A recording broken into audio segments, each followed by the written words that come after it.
নমস্কার, কেমন আছেন আপনারা সবাই? নিশ্চয়ই ভালো আছেন। সঙ্গে কিন্তু থাকতেই হবে, জোর করে বললাম কিন্তু, কারণ আজকের গল্পটা খুব মজাদার। স্কিপ না করলেই কিন্তু বুঝতে পারবে। আর সাবস্ক্রাইবটা প্লিজ করো। তোমরা সাবস্ক্রাইব না করলে আমি এগোতে পারবো না। প্লিজ প্লিজ প্লিজ সাবস্ক্রাইবটা করে দাও। লাইক, শেয়ার, সাবস্ক্রাইব এবং কমেন্টস করতে ভুলো না। আর তোমরা সবাই খুব খুব খুব মজা করো, খুব ভালো থেকো। চলো গল্প শুরু করি। হঠাৎ করে গোপালের কিছু টাকার দরকার হয়ে গেল। গোপাল ভেবে দেখল, মহারাজের কাছে টাকা চাইলে তো টাকা পাওয়া যাবে না, কারণ মাত্র কয়েকদিন আগে তিনি গোপালকে বেশ কিছু টাকা দিয়েছেন। অতএব তার কাছ থেকে টাকা চাইলে সম্মানই বা থাকে কোথায়? গোপাল ভাবল, এবার মহারানীর কাছ থেকে বুদ্ধি করে কিছু বাগিয়ে নিতে হবে। গোপালের অবাধ গতি সর্বত্র। সে রাজবাড়িতে প্রবেশ করে মহারানীকে সাষ্টাঙ্গে প্রমাণ করে বলল, রানীমা, মহানন্দী গ্রামে আগামীকাল থেকে মান্নাদের মেলা বসেছে। এ এক অদ্ভুত মেলা। কত দেশে রাজা রানী অসংখ্য মহিলা সে মেলায় সমবেত হবেন। এমন মেলা দেখা অনেকেরই ভাগ্যে ঘটে না। আপনিও সচরাচর কোথাও বেরোন না।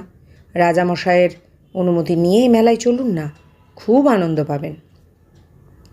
গোপালের কথা শুনে রানীমা বললেন, আমি তো এই মেলা দেখতে যাবই যাব। রাজামশাইকে পীড়াপিড়ি করাতে তিনি নিশ্চয়ই মত দেবেন। গোপাল রানীমার কাছ থেকে বিদায় নিয়ে চলে গেল। রাজামশাই দুপুরবেলা অন্তঃপুরে প্রবেশ করাতে রানীমা বললেন, মহানন্দী গ্রামে মান্নাদের মেলা বসেছে। আমি সে মেলা দেখতে যাব, কিন্তু তুমি ব্যবস্থা করে দেবে। রাজা নানাভাবে তাকে নিবৃত্ত করতে চেষ্টা করলেন, কিন্তু মহারানীর তো এক গো, মেলা কিন্তু তিনি দেখতে যাবেনই যাবেন। রাজা যখন বুঝতে পারলেন মহারানীকে কিছুতেই নিরস্ত করা যাবে না, তখন তিনি বললেন, মান্নার মেলায় যদি যেতেই হয় তাহলে গোপালের সঙ্গে যেও। ও অঞ্চলের পথঘাট সব গোপালের চেনা। আমি রাজসভায় গিয়ে এক্ষুনি গোপালকে পাঠিয়ে দিচ্ছি। গোপাল রাজসভাতেই ছিল। মহারাজ গোপালকে বললেন, গোপাল, তোমাদের রানীমা মান্নাদের মেলা দেখার জন্য ভীষণ বায়না ধরেছেন। আমি বারণ করা সত্ত্বেও তাকে নিবৃত্ত করতে পারলাম না। তুমি একবার চেষ্টা করে দেখো তো। তুমি যদি কোনো রকমে এই যাত্রায় তাকে নিবৃত্ত করতে পারো, আমি তোমাকে 200 টাকা পুরস্কার দেব। রাজার কথা শুনে গোপাল মুচকি হেসে বলল, মহারাজ, আপনার আদেশে গোপাল অসংখ্য অনেক কাজ অসাধ্য সাধন করতে পারে, আর এ তো সামান্য একটা কাজ। পরদিন খুব ভোরে নিজের নিতম্ব প্রদেশে বাবলা কাঁটা বেঁধে আর এক বড় বাবলার কাঁটা হাতে নিয়ে গোপাল রানীমার কাছে উপস্থিত হয়ে বলল, রানীমা, মান্নাদের মেলায় যাবেন তো? এ কাঁটাগুলো নিতম্বে বেঁধে নিন। গোপালের কথা শুনে রানীমা চমকে উঠে বললেন, এ কি, তুমি এসব কি বলছো গোপাল? মেলায় যাব তো নিতম্বে কাঁটা বাঁধতে যাব কেন? গোপাল বলল, মান্নার মেলা বড় অদ্ভুত মেলা। ওখানে যেতে হলে নিতম্বে কাঁটা লাগিয়েই যেতে হবে। কথায় বলে, মান্নার জাত, কে কার নিতম্বে দেয় হাত।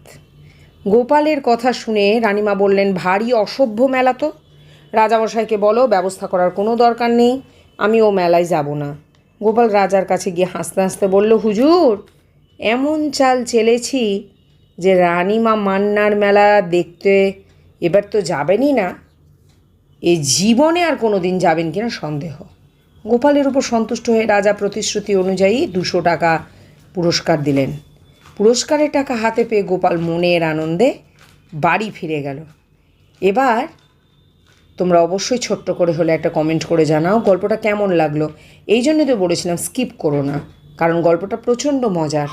আমি জানি তোমরা খুব ব্যস্ত, কিন্তু তবুও ব্যস্ততার মধ্যেই আমার জন্য, তোমাদের পরিবারের সদস্যের জন্য না হয় গল্পটা একটু শুনলেই। আর সাবস্ক্রাইবটা করতে কিন্তু প্লিজ প্লিজ প্লিজ ভুলো না। আজকের মতো আসি। তোমরা সবাই সুস্থ থেকো, ভালো থেকো। নমস্কার।